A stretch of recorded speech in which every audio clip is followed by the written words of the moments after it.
Scheer confronted and silences CBC hosts live with hard-hitting facts they didn't see coming. In a recent interview on CBC, former Conservative leader Scheer delivered a pointed critique of the Liberal government's monetary policies, directly challenging host David Cochrane. This exchange not only highlighted Scheer's perspective on economic issues, but also underscored the growing tensions between the Conservative Party and the current Liberal administration, particularly regarding their handling of the economy during unprecedented times. Scheer asserted that the government's actions during the pandemic led to a significant and permanent increase in the money supply, contributing to the current inflationary pressures faced by Canadians. He emphasized that the Bank of Canada's purchase of government bonds effectively introduced new money into the economy, a move he equated to printing money. This assertion is particularly important in the context of rising living costs, which have become a pressing issue for many Canadians. As inflation rates surged, families found it increasingly difficult to manage their finances, forcing them to make tough decisions about spending and saving. Cochrane attempted to clarify that the Bank of Canada's actions involved increasing settlement balances rather than physically printing currency. However, Scheer countered that the method of money creation was less important than its impact on everyday Canadians. He stated, "They created money out of thin air. You know this."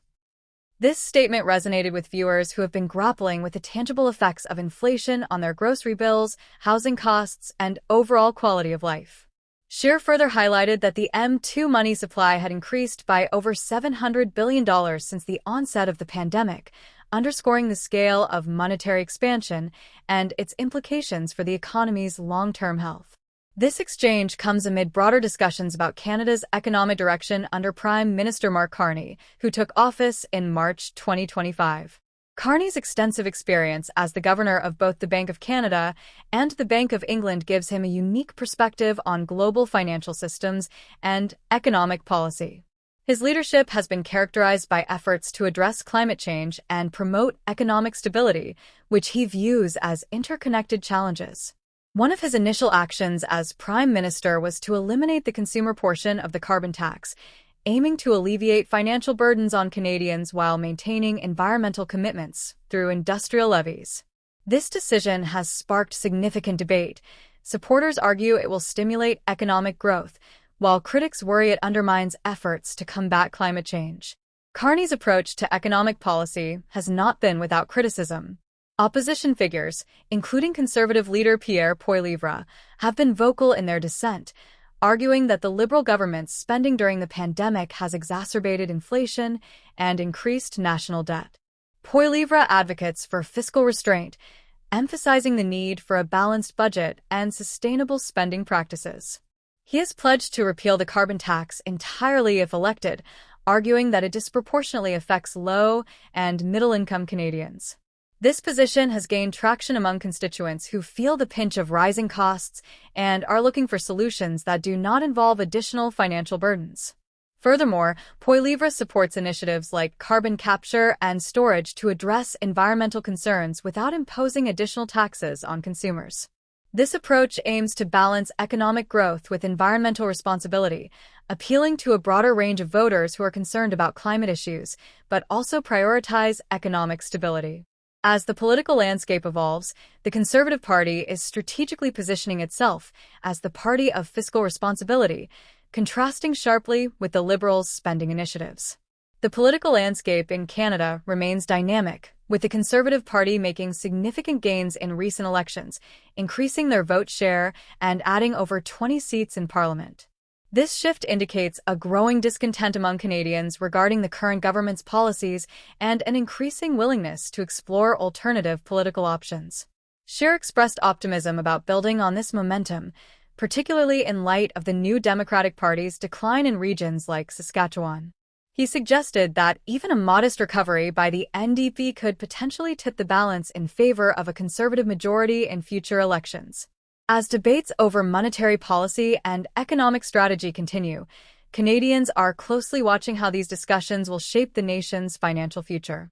The exchange between Scheer and Cochrane underscores the importance of transparent and informed dialogue in addressing the complex challenges facing Canada's economy.